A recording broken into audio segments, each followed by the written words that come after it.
referenced copy of that map looks like. Again, snapped the border of the shoreline. I made sure the west anchor was in its right position, and I made sure La Marche was in the correct spot across the swamp. And if you overlay the corridor lines that we just drew, we have our line from the money pit going to the corridor elbow, and the end of the line ends just short of La Voto Basta Terre.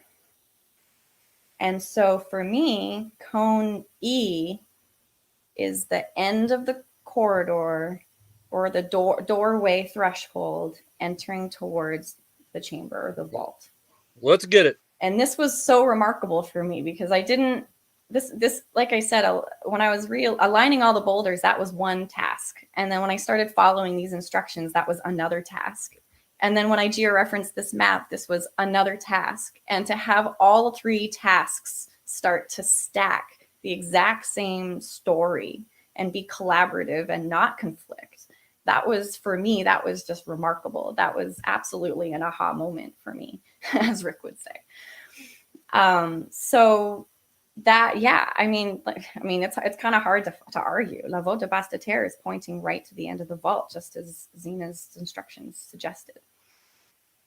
So this is all very exciting, and I'm sure everyone's kind of wondering, well, why didn't we go investigate over there? I told them not to drill straight down to the vault. I was very adamant about that, actually, especially until we have a better idea of what's going on that side of the island. And the reason for that is I drew this pretty not to scale diagram to try to explain it. With the first corridor being described at 40 feet, it's probably hovering above sea level. There have been reports of blue clay, my understanding, starting to show at around 40 feet at those levels. And I suspect that's probably marking where sea level is or was. If that's true, then the 522-foot corridor, in theory, should remain above water.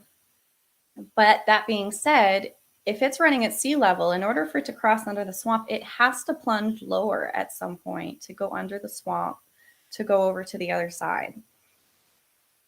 And if that's the case, if any water, they've done pump tests, they've injected water into these systems, sea level has risen a little bit.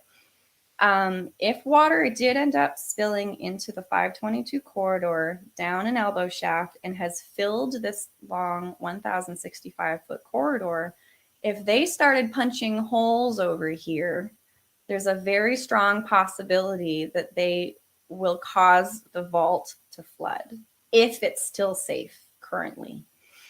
If that vault is a sealed chamber with no air escape from the top, then there is potential for the vault to still be dry, even if it's below sea level. It is possible the chamber is above sea level, in which case it might be safer, but we don't know that. So it's possible the chamber's sitting below sea level and is only being protected by the fact that it's a sealed air bubble. So to have them start drilling holes and risk rupturing that seal would cause any water accumulated into this corridor shaft and out the corridors in the elbow shaft would equalize by rushing into the vault. And that was the last thing I wanted them to do. So instead, I also, because we were also short on time, because, we know the season has been a little unusual because of the COVID situation. They had limited time. They had limited time to also just clear space to put a drill somewhere else. I propose that we attempt to intercept the 522 corridor as the simplest attempt to try to prove this out, at least for our first go at it.